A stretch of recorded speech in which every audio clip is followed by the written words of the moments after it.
No, yo creo que ya hay una transformación muy clara. El Limba programa obras audaces en cuanto ya no le tienen miedo a los temas tabú, se hizo común, como les llaman, temas tabú, se hizo muy común el tema. Hay otros temas también a tratar. Bueno, hoy tenemos un escritor Malpica, no sé si lo conoces, bueno, trata temas fuertes también.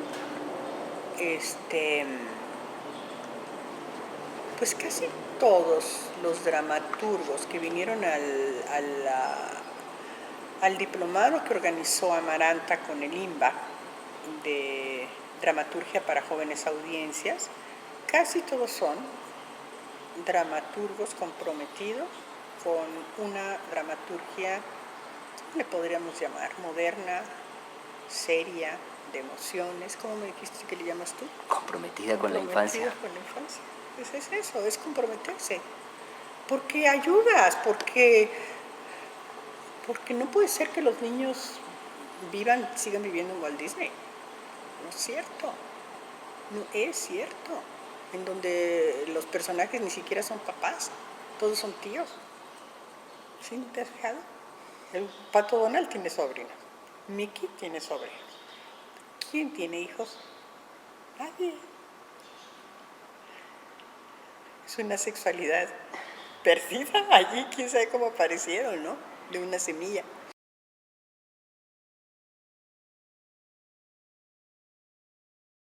En la coordinación de literatura de Limba estaba una persona que fue compañero de Universidad de Amaranta, un novelista, Genei Beltrán, que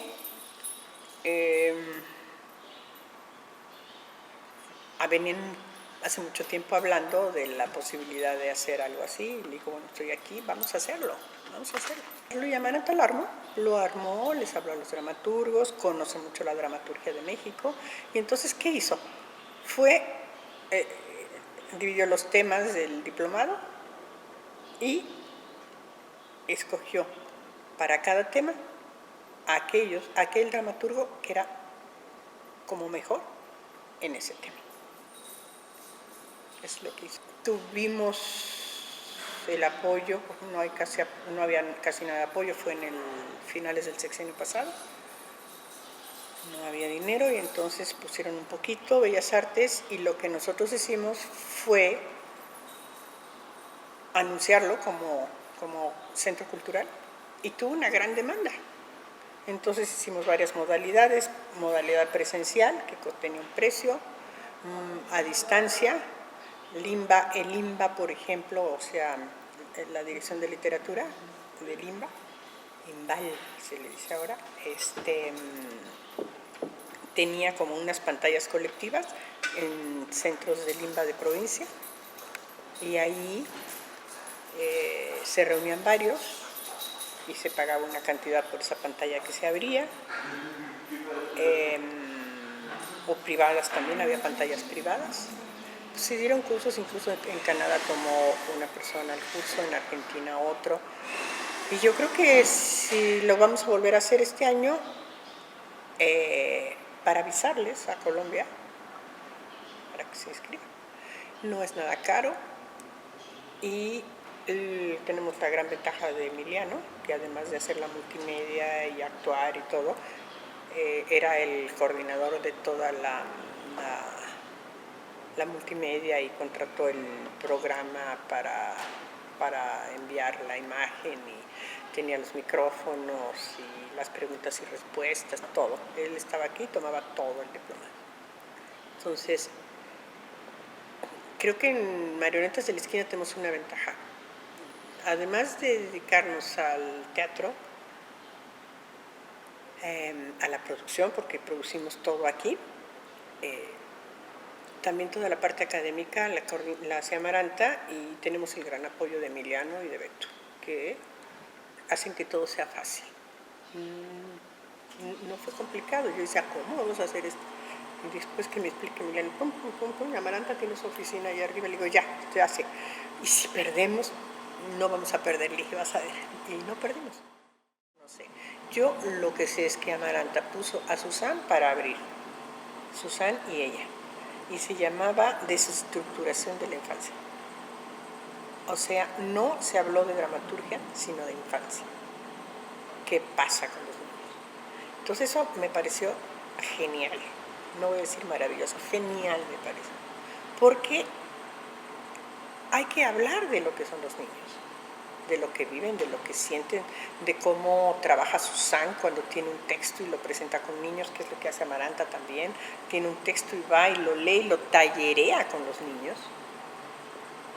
Y de ahí se da cuenta a dónde le sigue y si lo que está escribiendo se entiende.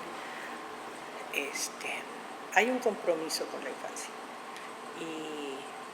Y bueno, así lo hizo. Las primeras sesiones fueron de desestructuración de la infancia y después ya, bueno, los que hacían personajes, los que trabajaban atmósferas, los que trabajaban diferentes, ¿no? Las diferentes propuestas del diplomado.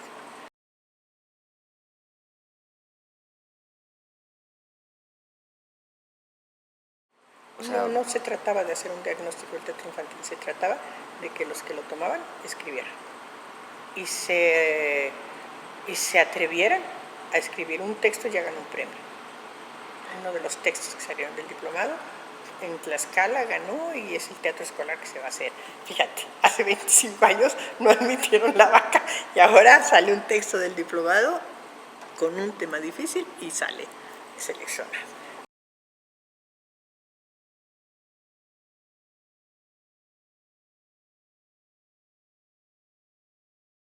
¿Qué necesitamos? Falta que hay mucha gente, sí, yo creo que Amaranta lo sabe, porque Amaranta dio muchos talleres, da muchos talleres por el país.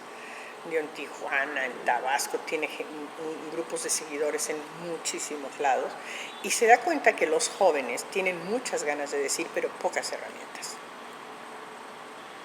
Y entonces el diplomado es darles herramientas a aquellos que quieren escribir para niños.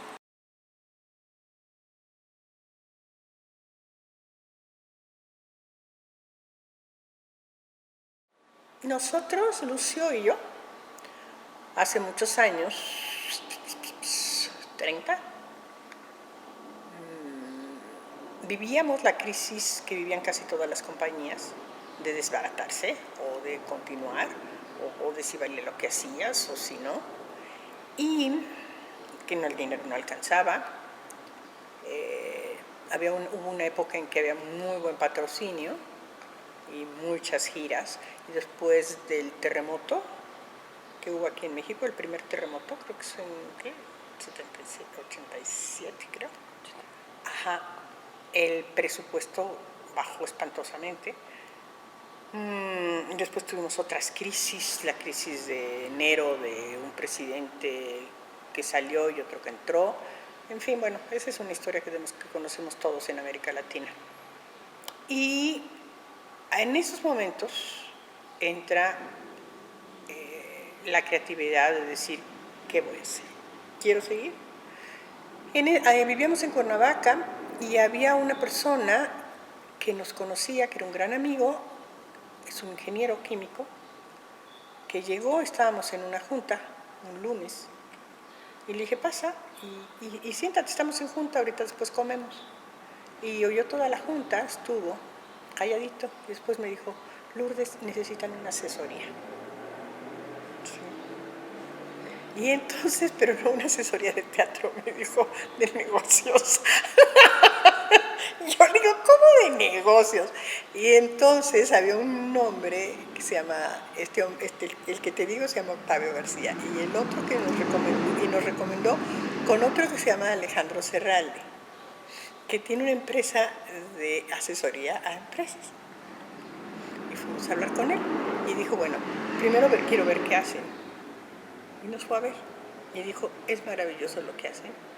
Y yo difícilmente puedo montar un laboratorio, que son ustedes, me dijo. Entonces fuimos como un laboratorio para él, pero para nosotros fue muy definitivo. Entender que hay que organizarse como una empresa. En aquella época, cuando nosotros dijimos que íbamos a hacer, ya dejamos de ser grupo, nos convertimos en compañía y teníamos una organización de pequeña empresa, pequeñísima, seguimos siendo una pequeña empresa. Nos ve la gente y dice, ¡ay, sí, pequeña empresa con esto! Igual, el funcionamiento es de pequeña empresa porque somos muy pocos. Entonces aprendimos primero a dividir los roles de trabajo. Entonces, en aquella época, Lucio era el que construía y era el que escribía, mis hijos eran niños. Y yo era muy buena con las relaciones públicas, o sea, sabía vender, así, crudo. Y empezamos por dividir eso. Antes, Lucio y yo peleábamos por todo, porque si yo estaba hablando por teléfono y vendía, me decía, Alfonso decía, así no se dice, así no se dice. Desde ese día dijo, tú vende. Y él creaba. Una noche estaba una amiga chilena y yo lloraba y decía, yo no estoy en esto para vender, a mí me gusta crear, decía yo. Después, al paso del tiempo, siempre digo que yo trabajo para trabajar en lo que gusta, en lo que me gusta. Y es así. Si tú no tienes aquí en la cabeza que para que una pequeña empresa creativa o colectivo creativo crezca, tienes que organizarte económicamente. Y no tienes que ser, ni de chiste vas a ser rico, pero sí saber que si alguien entra a trabajar contigo, tiene el derecho a tener un salario. Todo, igual que un obrero, igual que un empleado, porque te está dedicando sus horas de trabajo a esto.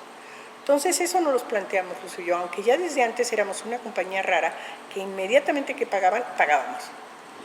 Inmediatamente, nunca quedábamos a deber un centavo a nadie. Pero ya lo empezamos a organizar de otra manera y entonces empezábamos a ahorrar y aunque no nos pagaran, nosotros pagábamos en el momento en que se tenía que pagar a la gente. A menos que ya hubiera un caso así terrible de que no nos hubieran pagado hace mucho, como estamos ahorita, por ejemplo. Pero fue un crecimiento muy, muy grande ese. Después, bueno, entraban los actores, empezamos a dividir también los roles. Lucio construía, Lucio escribía y yo dirigía artísticamente.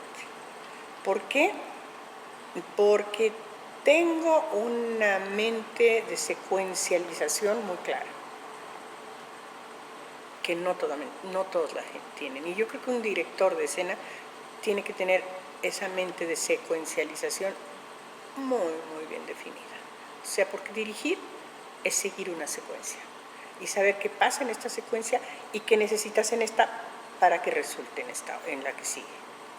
Entonces, si un actor no puede dominar una cosa aquí y lo metes a otra escena, pues ya no va a funcionar, pobrecito, y va a ser terrible para el actor. Entonces hay que apoyarlo en esto para que lo que siga le fluya y lo divierta y le guste. Esa es mi manera de dirigir. Entonces, pues yo dirigía y Lucio inventaba y, o sea, creaba los títeres y escribía. Y actuaba, se dejaba dirigir por mí. Me costaba, no te creas que era tan fácil que se dejara dirigir, pero se dejaba y como es muy buen actor, era un gran actor, era una garantía tenerlo en la escena. Y yo dirigía y luego me metía, porque éramos muy pocos. Aquí me viste actuando porque ahorita estamos muy restringidos de economía y dijimos, pues yo no cobro, ¿verdad? Pues yo entro y tengo todo el oficio pues para no tener que estar horas y horas aprendiendo a mover las manos de un títere, que parece que es muy fácil, pero sientes la tentación de hablar con las manos siempre y de expresarte con las manos, entonces tienes que tenerlas así controladitas para que el que hable sea el que maneja la cabeza. Bueno, entonces yo creo que eso nos ayudó mucho. Saber que para tener ambición en lo que deseas, tener seguro que quieres. Lucio, que venía de un país que es Argentina, en el que había menos apoyo que en México a la actividad artística, era quizá un poquito menos ambicioso que yo, en el sentido que decía, vamos a hacer una obra grande. Estuvimos en la sala de conciertos de esta ciudad con una obra preciosa que se llamaba Historias en Colores, que giró por España y Bruselas y no sé qué. Y primero me decía, pues estás loca, y después me decía, qué bueno que estás loca. Y después cuando dije, vamos a meter un proyecto al gobierno de la ciudad. Y lo metimos y ganamos. Pero ganamos un baldío, o sea, un terreno vacío. Y entonces movernos, que sí estos nos pueden apoyar, pero hay que conseguir el dinero. Y después ya habían crecido mis hijos y Emiliano, que es como otro hijo, Amaranta ya vivía en Canadá, Pepe nos había ayudado una época, Pepe es mi otro hijo, él es historiador y algunas veces nos apoyaba actuando porque actúa muy bien. Y Emiliano y yo éramos los que íbamos a hacer los trámites para conseguir los apoyos y todo, y lo fuimos logrando. El uso de suelo, una cosa que en México existe, sobre todo en esta ciudad es un lío, es tener uso de suelo para el negocio que hagas. Y conseguir un uso de suelo en Coyoacán de centro cultural es casi imposible, y lo tenemos. Así todo, tenemos una organización de teatros, de espacios independientes organizados, RECIO se llama, Red de Espacios Independientes Organizados, y creo que los únicos que tenemos uso de suelo somos nosotros. Los otros funcionan con permisos especiales y todo. Es atreverte y saber que se puede hacer, y no tener miedo de hacerlo, y no tener miedo de que te digan capitalista. No eres. Ojalá tuviera yo capital, lo que no haría si tuviera un capital. No, no eres. Pero la gente tiene un prurito, sobre todo cuando hemos sido de izquierda, de que nos tiene que seguir yendo mal. No, hay que luchar porque nos vaya bien a todos y que este espacio en donde se han estrenado obras, fíjate, del teatro escolar de este año que seleccionaron, 2 se estrenaron aquí. Ya eso habla de algo. Somos un espacio con puertas abiertas para los trabajos con calidad para niños. Así yo no selecciono, selecciona Amaranta y un comité.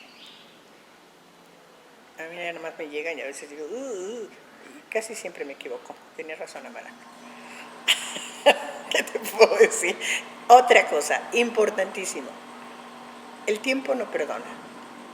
Te vas haciendo viejo. Y lo más importante que podemos hacer en las marionetas de la esquina, Luz y yo, es dejar entrar a los jóvenes y darles voz, opiniones e impulso para crecer.